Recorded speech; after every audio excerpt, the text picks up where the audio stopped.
ನನ್ನ ಹೆಸರು ರಾಜಶೇಖರಪ್ಪ ಅಂತ. ನಾನು ಬೆಂಗಳೂರಿಂದ ಬಂದಿದ್ದೀನಿ. ನಮ್ಮದೊಂದು ಲ್ಯಾಂಡು ಅದೆಲ್ಲ ಚಿತ್ರದುರ್ಗ ಡಿಸ್ಟ್ರಿಕ್ಟು ಚಳ್ಳಕೆರೆ ತಾಲೂಕು ಅಲ್ಲಿದೆ. ನಾವು ಗೋಡಂಬಿ ಹಾಕಿದ್ವಿ ಮತ್ತು ಸೀತಾಫಲ ಹಾಕಿದ್ವಿ, ಅಡಿಕೆ ಹಾಕಿದ್ವಿ. ಈ ಗೋಡಂಬಿ ಗಿಡದಲ್ಲಿ ಏನಾದರೂ ಮೆಡಿಸಿನಲ್ ಪ್ಲ್ಯಾಂಟ್ ಬೆಳೆಯೋಕ್ಕಾಗುತ್ತಾ, ಅದಕ್ಕೇನಾದರೂ ಇದೆಯಾ ಅಂತೇಳಿ ಇಲ್ಲಿ ಬಂದಿದ್ದೆ.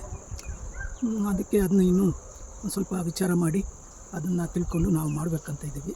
ಆದರೆ ನನಗೆ ಇಲ್ಲಿ ಬಂದಿದ್ದಕ್ಕೆ ನಮ್ಮ ಆರೋಗ್ಯ ಹೆಂಗೆ ಕಾಪಾಡ್ಬೋದು ಅನ್ನೋ ಒಂದು ವಿಷಯ ಮಾತ್ರ ತುಂಬ ಚೆನ್ನಾಗಿ ಸಿಕ್ತು.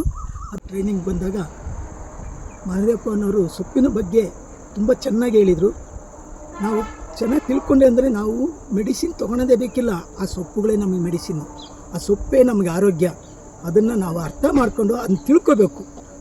ಹಿಂದೆ ತುಂಬ ಇತ್ತು, ಹಿಂದೆ ಆಯುರ್ವೇದಿಕ್ ಏನಿತ್ತಲ್ಲ ಅದೆಲ್ಲ ಡಿರೈವೇಟಿವ್, ಅಂದರೆ ಅದನ್ನ ಒಂದೊಂದೇ ತಿಂದು ಅನುಭವಿಸಿ ಹೇಳಿರೋದು. ಆದರೆ ಈಗ ಇಂಗ್ಲೀಷ್ ಮೆಡಿಸಿನ್ ಬಂದಮೇಲೆ ಪಟ್ಟಂತ ಎಲ್ಲ ಆ ಕಡೆ ಹೋಗ್ಬಿಟ್ರು. ಆದರೆ ನಮ್ಮ ಆರೋಗ್ಯ ಅದರಿಂದ ಕೆಟ್ಟೋಗಿದೆ. ಸೈಡ್ ಎಫೆಕ್ಟ್ ಭಾಳ ಆಯಿತು. ಈ ನಮ್ಮ ಆಯುರ್ವೇದಿಕ್ನಲ್ಲಿ ಸೈಡ್ ಎಫೆಕ್ಟ್ ಅನ್ನೋದು ಭಾಳ ಕಮ್ಮಿ ಇರೋದೇ ಇಲ್ಲ ಅಂತ ಹೇಳ್ಬೋದು. ಅದೊಂದು ತುಂಬ ಅನುಕೂಲ. ಈ ಪ್ರೋಗ್ರಾಮು ತುಂಬ ಚೆನ್ನಾಗಿತ್ತು. ತುಂಬ ಥ್ಯಾಂಕ್ಸ್.